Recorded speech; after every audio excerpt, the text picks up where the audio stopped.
মিলাদ কিয়াম করা কতটা শরীয়ত সম্পন্ন?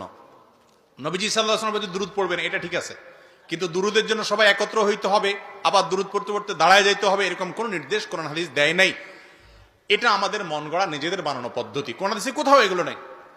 মিলাদের মধ্যে আমরা দুরূদ পড়ি, তো দুরূদটা আপনি যার যার মতো পড়বেন। নামাজের মধ্যে দুরূদ আমরা একজনের সাথে সবাই সুর মিলায় পড়ি না, যার যারটা শেষে পড়ি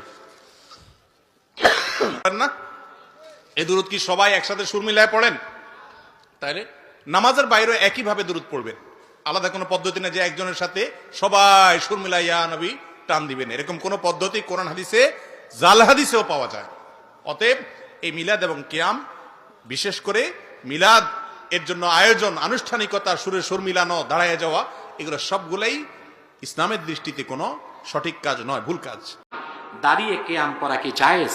জি, জায়েজ, এবং ওলামায়ে কেরামের মতে মুস্তাহাব, সওয়াবের কাজ।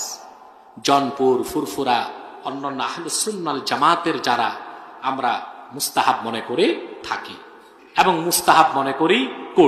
কেউ যদি মুস্তাহাব মনে করে না করে, তার ক্ষেত্রে আমাদের কোনো বক্তব্য নেই, কারণ আমরা মনে করি মুস্তাহাব যদি কেউ না করে সেটা তার ব্যক্তিগত বিষয়, কিন্তু উক্ত মুস্তাহাবকে কেউ যদি হারাম, শিরক বলে, বিদআত বলে, সেটা তার বাড়াবাড়ি এবং গোমরাহি। এর দ্বারা নিজেদের মধ্যে দ্বন্দ্ব এবং সংঘাত সৃষ্টি হয়। কথাটা বুঝতে পেরেছেন?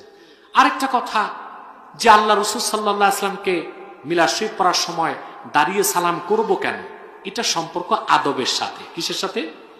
ওই যে বললাম, ঈমান, ইসলাম, এই মিলাদ শরীফের কিয়ামের সম্পর্ক ইহসানের সাথে। কিসের সাথে? ইহসানের ব্যাখ্যা ব্যাপক, তা তো